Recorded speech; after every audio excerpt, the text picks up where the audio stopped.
আমি যে বিষয়ের উপরে কথা বলতে চেয়েছিলাম, কোরআনে কারীম পড়ার কি ফজিলত, কোরআনে কারীম পড়লে কি হবে আর কোরআনে কারীম না পড়লে কি হবে, এই বিষয়ের উপরে কথা বলবো। বন্ধুগণ, যদি কোরআনে কারীম আপনারা না শিখেন তাহলে আপনার জন্য কি হবে আর শিখলে কি হবে, একটা পয়েন্টের উপরে আলোচনা করব। কোরআন শেখার 7টি উপকারিতা। কয়টা? 7টি। কোরআন শেখার 7টি উপকারিতা। আমার ভাইয়েরা, কোরআন শেখার 7টি উপকারিতা। তার প্রথম নাম্বার হচ্ছে, 1 নাম্বার হচ্ছে কোরআনে কারীম যেই ব্যক্তি পড়বে সেই ব্যক্তির আমলনামায় রব্বুল আলামিন সওয়াব দিয়ে দেবে। জোরে কন্যা সুবহানাল্লাহ। কোরআন পড়লে কি হয়? সওয়াব হয়। আচ্ছা ভাইরা বলেন, পৃথিবীতে এমন কোন কিতাব আছে, পৃথিবীতে এমন কোন বই আছে যে বই পড়লেই সওয়াব হয়? একটা সওয়াব, 2টা সওয়াব নেই। শুধুমাত্র একটি গ্রন্থ আছে, সেই কিতাবের একটা হরফ পড়লেই আমলনামায় সঙ্গে সঙ্গে 10টি নেকি দেন। সেই কিতাবটার নাম কি? আল কোরআন। সেই কিতাবটার নাম আল কোরআন। একটা হরফ পড়লেই 10টা নেকি হয়, সাথে সাথেই 10টা রহমত তার উপরে নাযিল করা হয়। জোরে কন্যা সুবহানাল্লাহ। আমার ভাইয়েরা, শুধুমাত্র একটি হরফ পড়লে 10টা নেকি হয় না। আপনি বলেন আলিফ লাম মিম 3টা হরফ, আপনি যদি আলিফ বানান করতে যান, আলিফ লাম ফা, এই হয় আলিফ, তাহলে 3টা অক্ষর হয় 3 10 30 নেকি। মিম মিম ইয়া মিম, তাহলে হয় মিমত 10 ইয়ত 10, আবার মিমে 10, 3 10 কত? 30। এইভাবে প্রতিটা অক্ষর বানান করতে গেলে আপনি 90টা করে নেক পাবেন। কিন্তু কোরআন বোঝেন আর না বোঝেন, যদি আপনি একবার ভুলতে বলেন আলিফ বা, তোমার আমলনামায় 10টা করে নেক দিবেন কে? আল্লাহ পাক দিবে। তাহলে 1 নাম্বার পয়েন্ট হলো কোরআন পড়লে সওয়াব হয়। 2 নাম্বার বন্ধুরে, যদি কোরআন পড়ো, যে ব্যক্তি কোরআন পড়ে আর অপরকে পড়া শিক্ষা দেয়, আল্লাহ পাকের রাসূল বলেন এই 2 শ্রেণীর মানুষের চাইতে পৃথিবীর জমিনার ভালো মানুষ নেই। বলেন আল্লাহু আকবার। খায়রুকুম মান তাআল্লামাল কোরআন ওয়া আল্লামাহু। নবীজি বলেন তোমাদের মধ্যে ওই ব্যক্তি উত্তম। ভাই একটু সাউন্ডটা কমে দেন তো। নবীজি বলেন তোমাদের মধ্যে ওই ব্যক্তি হলো উত্তম যে নিজে কোরআন পড়ে এবং অপরকে শিক্ষা দেয়। এই 2 শ্রেণীর মানুষের চাইতে পৃথিবীর জমিনের ভালো মানুষ নেই। জোরে কন্যা সুবহানাল্লাহ। তাহলে এখানে একটি মাদ্রাসা প্রতিষ্ঠান, এখানে কি পড়া হয়? কোরআন পড়া হয়। আপনি যদি কোরআন বাচ্চাদেরকে পড়ান তাহলে লাভ কি হবে? নিচে নাম বুঝতে পারবেন। বন্ধুরে, 3 নাম্বার পয়েন্ট হচ্ছে কোরআন যারা পড়বে কোরআন থেকে সুপারিশ করে আল্লাহর জান্নাত ধরে যাবে। জোরে বলেন সুবহানাল্লাহ। আপনি বলতে পারবেন যে আপনার বন্ধু আপনার জান্নাত ধরে যাবে, আপনি বলতে পারবেন আপনার বেটা জান্নাত ধরে যাবে, আপনি বলতে পারবেন আপনার বিবি জান্নাত ধরে যাবে, কোনো গ্যারান্টি? আরে ভাই, কার জন্য আপনি সম্পদ করতেছেন? মাদ্রাসায় দান নেই, মসজিদে দান নেই, লিল্লাহ বোর্ডিংয়ে দান নেই, সম্পদের পাহাড় করে যাচ্ছেন, ঋণ পরিশোধ করার কোনো খোঁজ নাই। আপনি মারা যাওয়ার পরে এরা তো সম্পদ বিক্রি করে দেন, আরেকখানে চলে যাবে। কিন্তু আপনি কিয়ামতের দিন আপনি ঋণের জন্য 1 টাকা ঋণের জন্য 1 পা তুলে ফেলাইতে পারবেন না। কথা বলেন ঠিক না বেটি? এই জন্য বলি বন্ধুরে, দান করো মাদ্রাসায়, দান করো লিল্লাহ বোর্ডিংয়ে। এখানে হাফেজে কোরআন খায়, এখানে হাফেজে কোরআন লেখাপড়া করে। আপনি সন্তান হাফেজে কোরআন বানাতে পারেন নাই, লিল্লাহ বোর্ডিংয়ে রাখতে পারেন নাই, ইতিমখানে রাখতে পারেন নাই, মাদ্রাসা পড়াতে পারেন নাই। যারা যে সন্তানগুলো মাদ্রাসায় দিয়েছে এই সন্তানগুলোকে একটু যদি ভরণ পোষণ দেন, তাদের খান খোরাকের ব্যাপারে যদি একটু পরীক্ষা করেন, আমার রাসূল বলেছে ওই হাফেজে কোরআন হাফেজা যদি জান্নাত চলে যায়, ওই হাফেজে কোরআন তোমাকেও সাথে ধরে জান্নাত যাবে। জোরে বলেন সুবহানাল্লাহ। তাইলে বলতেছিলাম বন্ধুরে, কোরআন তারপরে এখন 4 নাম্বার হচ্ছে কি কোরআন যে ব্যক্তি পড়বে সেই ব্যক্তির ঈমান বাড়ায় দিবে নাকি? কোরআন পড়লে কি বাড়ে? কোরআন পড়লেই ঈমান বাড়ে। কোরআন পড়লে কি বাড়ে? ঈমান বাড়ে। নবীজি বলেছেন যদি ঈমান বাড়াতে চাও কোরআন পড়ো। তার মানে দিলের ময়লা দূর করিতে প্রতিদিন কোরআন তেলাওয়াত করিতে হয়। প্রতিদিন কোরআন তেলাওয়াত করিলে ঈমান আরো বৃদ্ধি পায়। ঠিক না বেটি? কোরআন প্রতিদিন পড়তে হয়, কোরআন পড়লে ঈমান বৃদ্ধি পায়। বন্ধুরে ৫ নম্বরে চলে আসেন, যারা কোরআন পড়বে তা অনুযায়ী আমল করবে, জীবন পরিচালনা করবে, আমার আল্লাহ কিয়ামতের দিন তাকে পুরস্কৃত করবেন। জোরে বলেন সুবহানাল্লাহ।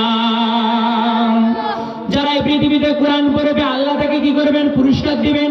আল্লাহ তাকে কি দিয়ে পুরস্কার দিবেন সে কথা রব্বুল আমিন জানিয়েছেন। আল্লাহ পাক জানিয়েছে, বান্দারে জেনে রাখো, যদি কোরআন পড়ো, কোরআন অনুযায়ী জীবন পরিচালনা করো, আমি রব্বুল আলামিন ঘোষণা করে দিলাম কিয়ামতের দিন তোমাকে আমি জান্নাতুল ফিরদাউস দিয়ে পুরস্কৃত করব। জোরে বলেন সুবহানাল্লাহ। জান্নাতুল ফিরদাউস বুঝাইতে গেলে মাথায় ধরবে না। জান্নাতুল মাওয়া, 8টা জান্নাতের মধ্যে সবচেয়ে ছোট জান্নাত যেটা, সেই জান্নাতের নাম হলো জান্নাতুল মাওয়া। জিবরাইল আমিন একদিন আল্লাহ পাককে বলেছিলেন, রব্বুল আলামিন, আমি তো জিবরাইল ফেরেশতা, একবার পাখা ডান দিলে জান্নাতে এ প্রান্ত থেকে ও প্রান্তরে চলে যাই। আল্লাহ, আমার একটা বড় শখ, আমি জান্নাতুল ফিরদাউস দেখতে চাই না, আমি সবচেয়ে যেটা ছোট জান্নাত, 8টা জান্নাতের মধ্যে সবচেয়ে ছোট জান্নাত জান্নাতুল মাওয়া, এই মাওয়াকে আমি ঘুরে ঘুরে দেখতে চাই। আল্লাহ বলে, না না, তুমি দেখতে পারবে না। জিবরাইল আমিন বলে, আল্লাহ না, আমার শখ, আমি দেখব। একবার আল্লাহ অর্ডার দিলেন, যাও যাও যাও। জিবরাইল অনুমতি দিলাম, জান্নাত দেখো। একবার যায় জান্নাত দেখতে গিয়ে চলে গেলেন, যাইতে যাইতে এক পর্যায়ে ধপাস করে পড়ে গিয়েছিলেন। আবার ওখান থেকে উঠে আসলেন, আসার পরে বলেছেন, আল্লাহ, এখন আমি আপনাকে বলতে চাই, আল্লাহ, আমি নিজ নফসের উপরে জুলুম করেছি, আল্লাহ মাফ করে দেন। এখন আমি যেখান থেকে আমি আসলাম বা আমি অবশ্যই গিয়েছি, আল্লাহ আপনি বলেন যে আমি জান্নাতের কতটুকু স্তর পর্যন্ত গিয়েছি। আমার রব্বুল আলামিন বলছে, জিবরাইল, আমি বলেছি তুমি আমার জান্নাত দেখতে পারবে না, তুমি আমার জান্নাতের 1 ভাগ কেবলমাত্র সবে মাত্র 10 ভাগের 1 ভাগ গিয়েছো। জোরে বলেন সুবহানাল্লাহ। ওই জান্নাতুল মাওয়ার 10 ভাগের 1 ভাগ গিয়েছো, তাও তার 100 বছর 200 বছর পাখা মারার পরে নয়, পাখা মেরে নয়, তুমি পাখা মেরেছো। জিবরাইল আমিনকে বলেছে 100 বছর 200 বছর না, 950 বছর পাখা মারার পরে জান্নাতের 10 ভাগের 1 ভাগ গিয়েছো, সেটা জান্নাতুল ফিরদাউস নয়, জান্নাতুল মাওয়ার। জোরে কোন আল্লাহু আকবার। তাহলে জান্নাতুল ফিরদাউসটা কত বড় রে বন্ধু। এজন্য আমি বলি, কোরআনে কারীম সন্তানদেরকে পড়ান, নেক সন্তান তৈরি করো, সদকায়ে জারিয়া তৈরি করো। এই পৃথিবীতে সবাই পড়ে থাকবে, আপনি আমি থাকবো না। কথা বলেন ঠিক না বেঠিক? মাটির হবে ঘর বিছানা, মাটির হবে বাড়ি, মাটির সাথে মিশেই যাবে রঙিন জমিদারি। ঠিক না বেঠিক? মাটির হবে ঘর বিছানা, মাটির হবে বাড়ি, মাটির সাথে মিশেই যাবে রঙিন জমিদারি। 3 টুকরো সাদা কাপড়, 3 টুকরো সাদা কাপড়, সেদিন হবে শুধুই আপন, সঙ্গে ঝাড়ের বাস। প্রাণ পাখিটাই উড়ে গেলে ডাকবে লোকে লাশ, প্রাণ পাখিটাই উড়ে গেলে ডাকবে লোকে লাশ। ঠিক না বেঠিক? আমার ভাইরা, এই জন্য মুদারত জানাচ্ছি, সন্তানদেরকে কোরআনে কারীম পড়াতে হবে।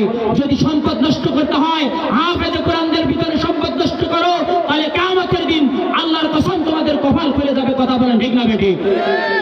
সন্তানদেরকে হাফেজা বানাতে হবে, সন্তানদেরকে লিল্লা বোর্ডিং এ রাখতে হবে, সন্তানদেরকে আলিয়া মাদ্রাসা পড়াতে হবে। লাভ কি হবে? এই সন্তান মারা যাওয়ার পরে তোমার জানাজা দেবে। কথা বলেন ঠিক না বেঠিক? তাহলে আলেমের দ্বারে দ্বারে ঘুরতে হবে, আমার মা হচ্ছে, মা হচ্ছে। কথা বলেন ঠিক না বেঠিক? তোমার সন্তান যেন তোমার কবরের পাশে দাঁড়িয়ে এই কথাটুকু যেন বলতে পারে যে রব্বিরহামহুমা কামা রাব্বায়ানি সগীরা। এর অর্থ কি বাবা জানেন আপনি?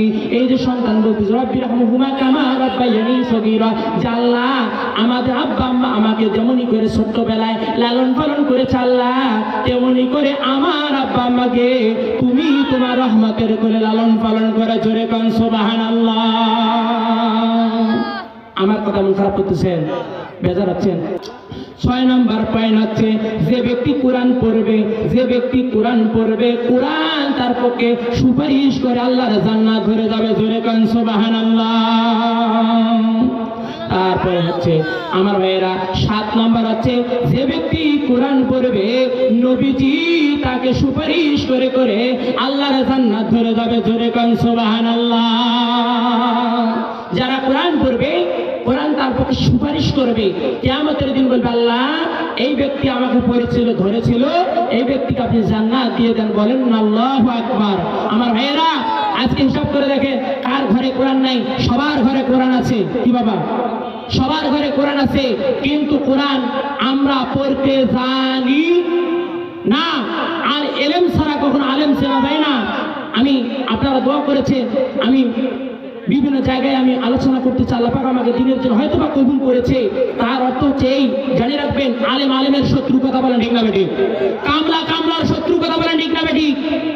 এই ইসলামের ক্ষতি করেছে কে? কোন হিন্দু করেছে? কোন কাফের করেছে? কোন মুশরিক করেছে? করে নাই। নামদারি কিছু মুনাফিক মার্কা মুসলমান ইসলামের ক্ষতি করেছে, কথা বলেন ঠিক না বেঠিক? আজও করে যাচ্ছে, কথা বলেন ঠিক না বেঠিক? কোন হিন্দু করে নাই। ভাই, ইজ্জত দেওয়ার মালিক আমার আল্লাহ, কথা বলেন ঠিক না বেঠিক? আল্লাহ যাকে ইজ্জত দেয় তাকে কেউ বেইজ্জতি করতে পারবে না। আমার আল্লাহ যাকে বেইজ্জতি করবে তাকে পাড়া দিয়ে ইজ্জত দেওয়া যায় না, কথা বলেন ঠিক না বেঠিক? আমার ভাইরা ভাইরা, আমরা হয়ে গেছি এখন পীরদের পাঁচটা গোলাম, কথা বলেন ঠিক না বেঠিক? কিয়ামতের দিন পীর বাবাকে খুঁজে পাবি না। যে পীর কিয়ামতের দিন কাছে থাকবে সে হলো তোমার পিতার মতো, কথা বলেন ঠিক না বেঠিক? কি বাবা, আসল পিতা মাতার কোনো খোঁজ নাই, কিসের একটা পীর হয়েছে, ও মা মশুরি টাঙে দাও, যাও না শয়তান। আর দেখো হারা কলব পরিষ্কার করি। এ ভাই শুনে রাখ, এইভাবে কলব পরিষ্কার নয়। গোবরে গাছাবি, হারাম খাবি, ইতিমকে ঠকাবি, বিধবাকে ঠকাবি, নিজের ভাইকে ঠকাবি, আর ইল্লাল্লাহ জিকির দিয়ে কলব পরিষ্কার করতে পারবি না। কিয়ামত পর্যন্ত সম্ভব না, কথা বলেন ঠিক না বেঠিক? যদি কলব পরিষ্কার করতে হয় তাহলে বিধবার টাকা খাওয়া বাদ দাও, ইতিমের টাকা খাওয়া বাদ দাও, ভাইকে ঠকা বাদ দাও, তাহলে হালাল হারাম বেঁচে খাও, তাতেই তোমার কলব পরিষ্কার হয়ে যাবে, কথা বলেন ঠিক না বেঠিক? ওমা আলাইনা ইল্লাল বালা। আমি উদারত আহ্বান জানাচ্ছি, হবে বড় বড় বড় বড় হাফেজা হবে, এই মাদ্রাসা থেকে হাফেজা বেরাবে, এই মাদ্রাসা থেকে বোরকা পরা পরিধান করে হাফেজ থেকে বেরাবে, এগুলো বোরকা পরে চলবে, আর এদের সম্মান বাড়বে। মানুষ কবে তুমি কোথা থেকে হাফেজা হয়েছ, এই মাদ্রাসাটার নাম হবে, কথা বলেন ঠিক না বেঠিক? শিক্ষকের দাম বাড়বে, তবে কার বেটি, তখন এই লোকটার দাম বেড়ে যাবে, কথা বলেন ঠিক না বেঠিক? এই জন্য বলি, এই কপালে টিপ পরো না, কপাল যেন সিজদা করে আল্লাহ তাআলা, ঠিক না বেঠিক? খালি মাথা খোলা চুলে বাইরে যেও না, হেজা পরে বাইরে যেতে লজ্জা পেও না। হেজাব নিজে দেয় পরিচয় তুমি মুসলমান, হেজাব নিজে দেয় পরিচয় তুমি মুসলমান। হেজাব তোমার লক্ষ গুণে বাড়াবে সম্মান, হেজাব তোমার লক্ষ গুণে বাড়াবে সম্মান। এই কপালে টিপ পরো না, কপাল যেন সিজদা করে আল্লাহ তাআলা। আমি আমার সংক্ষিপ্ত আলোচনা এখানে দীর্ঘ করলাম না, এখানে সমাপ্ত ঘোষণা করলাম। যতটুকু কথা বলেছি আল্লাহ যেন আপনাকে আমাকে সকলকে এই জন্য আমল করার তৌফিক দান করে, এই মাহফিল যেন আমাদের সকলের জন্য কিয়ামতের দিন আযাতের উসিলা হয়ে যায়, আর এই মাদ্রাসাটাকে আল্লাহ যেন কিয়ামত পর্যন্ত তার খাস রহমত দ্বারা যেন পরিচালিত করে। সবাই বলেন আল্লাহুম্মা আমিন। ওয়া আখির